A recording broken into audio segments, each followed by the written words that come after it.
Welcome back, everybody, to part 3 of my continued reaction series through Extra History's World War One. You guys have been seeming to really enjoy this so far, and I've been enjoying going through it with you.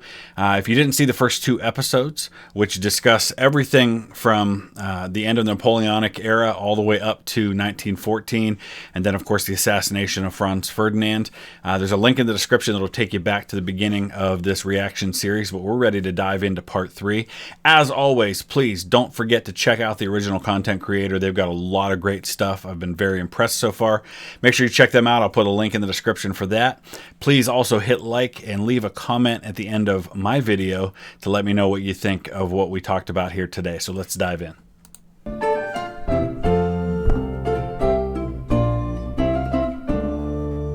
The 5th of July, 1914. The Archduke and Duchess are dead. Gavrilo Princip is in jail, but catastrophe is not yet certain. Act 2 begins. We open on an Austrian delegation arriving in Potsdam. It is now a week after the assassination of Franz Ferdinand. The Austrians want to take action. They want war with the Serbs, who they think are behind the group of ragged young men that actually pulled the trigger. But before they can have their war, they decide they must consult with their much stronger ally, the German Empire. So they send a delegation to Potsdam to meet with the Kaiser, Wilhelm II. They've been restrained before by Germany, held back from acting in the Balkans, so they need to know what Germany plans to do. They go to the Kaiser and tell him that this is intolerable, that they cannot abide such a humiliation, that they cannot let this act of terrorism go unpunished.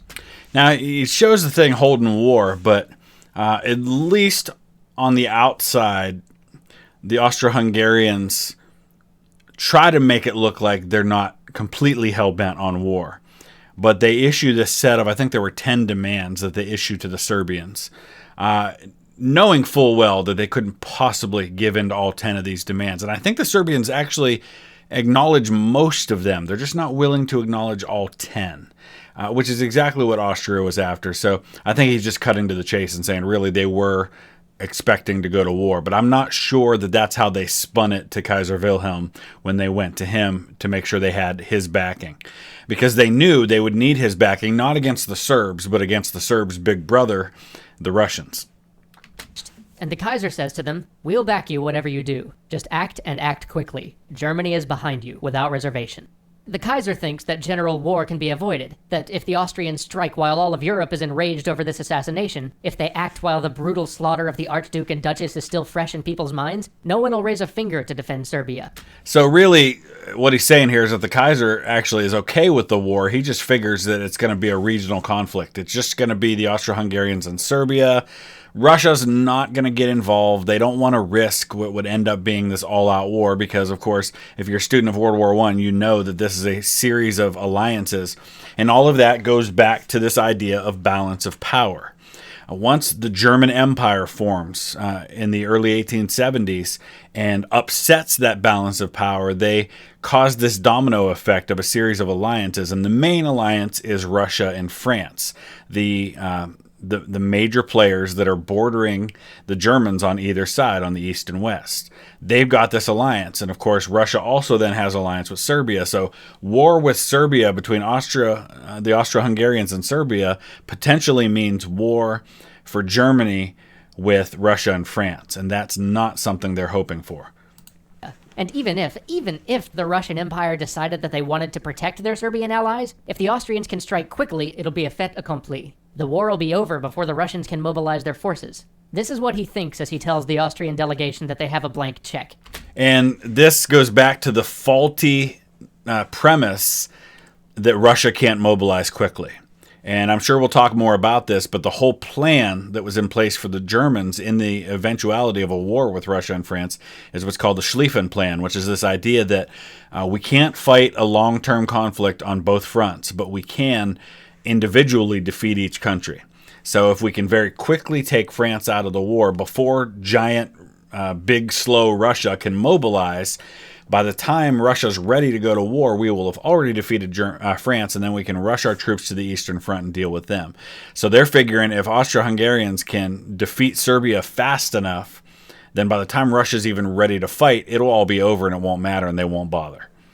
That Germany will back them whatever they do. And then he goes on vacation, on a boat for 3 weeks where he can't be reached. So the Austrians come home, German assurances in hand, but in Austria there's disagreement. The Hungarian part of their empire initially objects to war. They hope that a peaceful solution might be found, but their voice is alone. Where were the other voices of reason or the other arguments for peace? Dead on the streets of Sarajevo. The Archduke was perhaps the greatest defender of the Serbs in the empire. Yep. And so when moderation was called for, the parties for war simply had to point to his death and say, he was their greatest friend. Look what they did to him. What do you think they're going to do to us?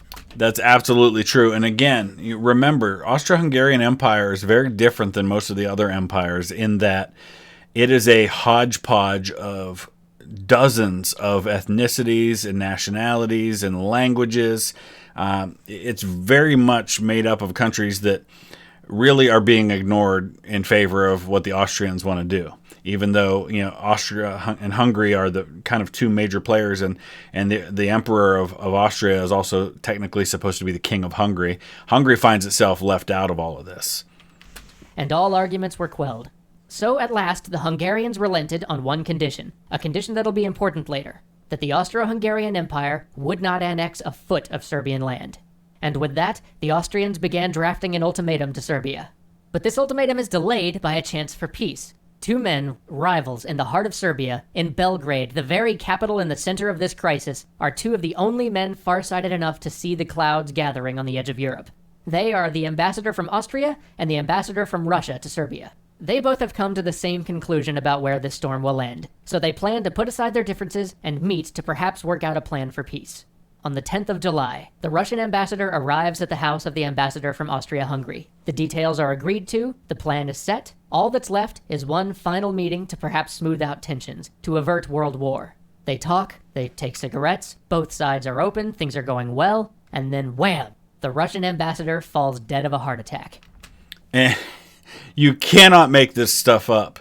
And this is honestly just the first of several key moments in July of 1914 that could have put a stop to this.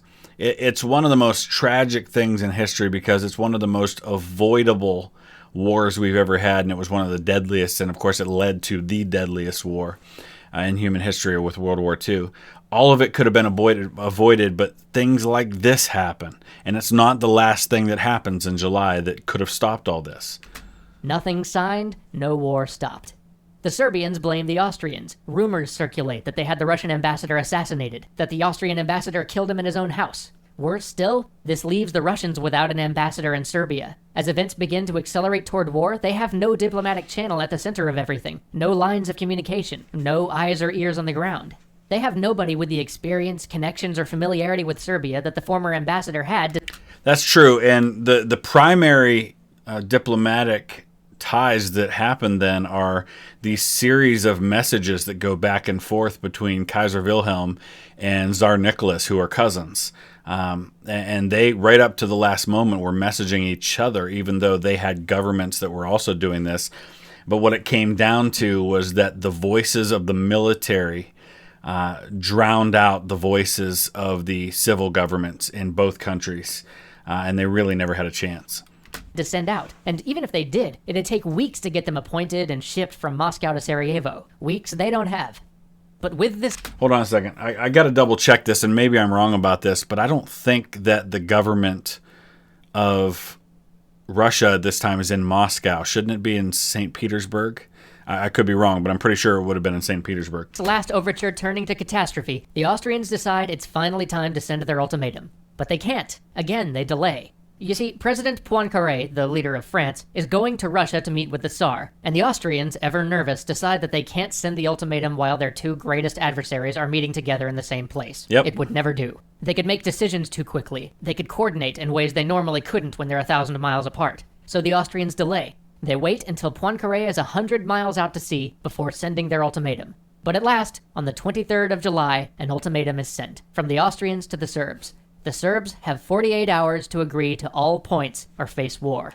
And think about this. Again, this has to lead you to conclude that they wanted war. 48 hours. We're giving you this list of these 10 demands, these impossible to meet demands, these things that we know you'll probably never agree to, and we're only going to give you 48 hours to do it at a time when there's already a diplomatic crisis. This was all headed in one direction. The ultimatum asks many things, but most of all, it asks that Austrian police be granted free rein to investigate the assassination on Serbian soil. This is impossible. To agree to such a thing is tantamount to giving up sovereignty. No nation would accept this.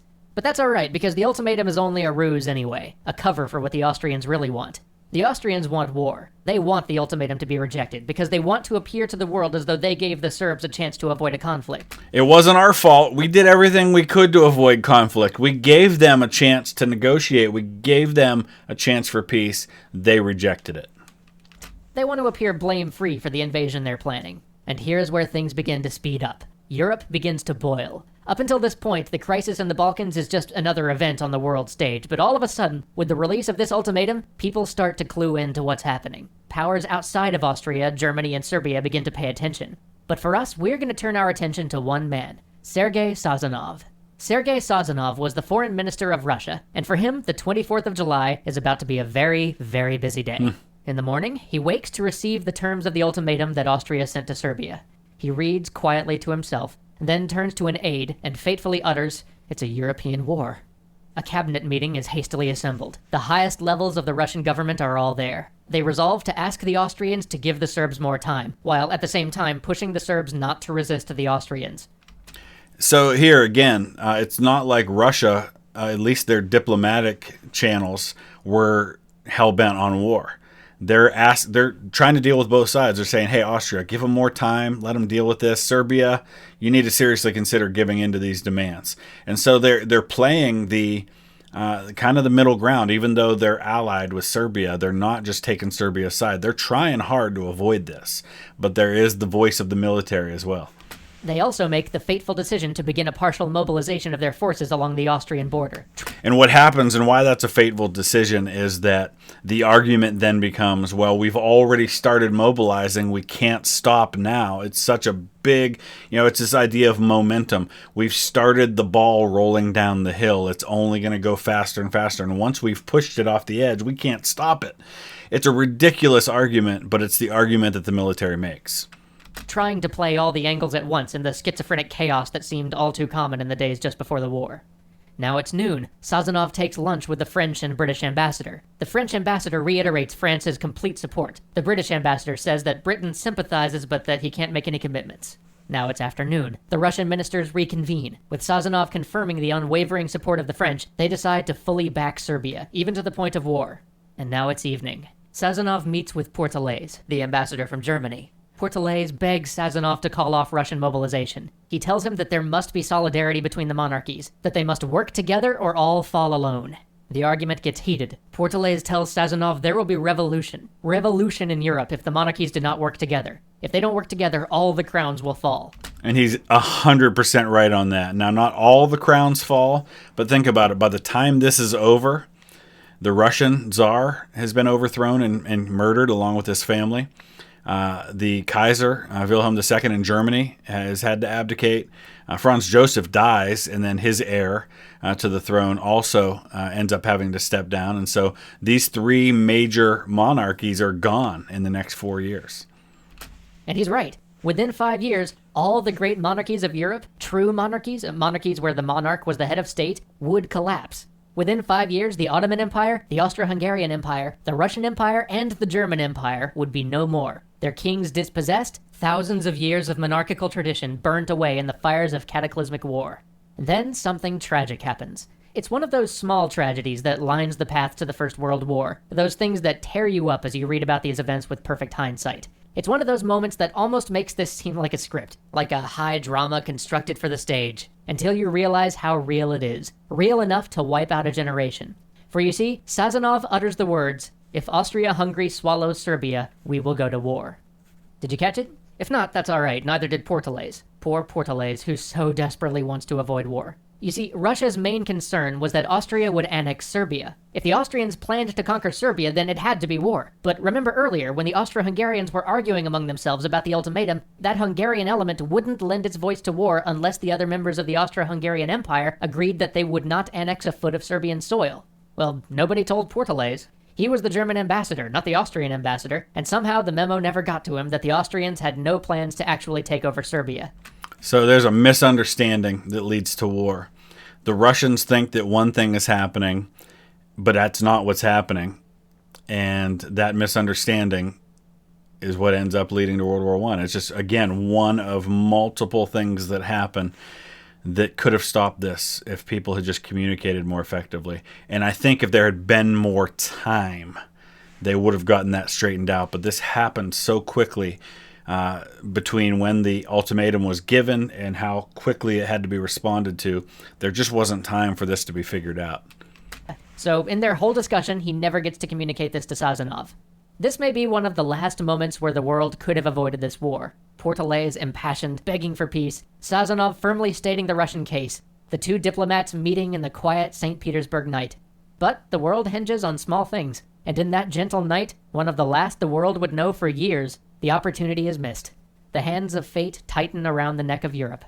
The next day, the Austrians reject demands that they extend the deadline. The Kaiser at last decides to return to Germany, and 2 minutes before the ultimatum expires, the Serbians send Austria their reply. But that's a story for next time. We'll see you then.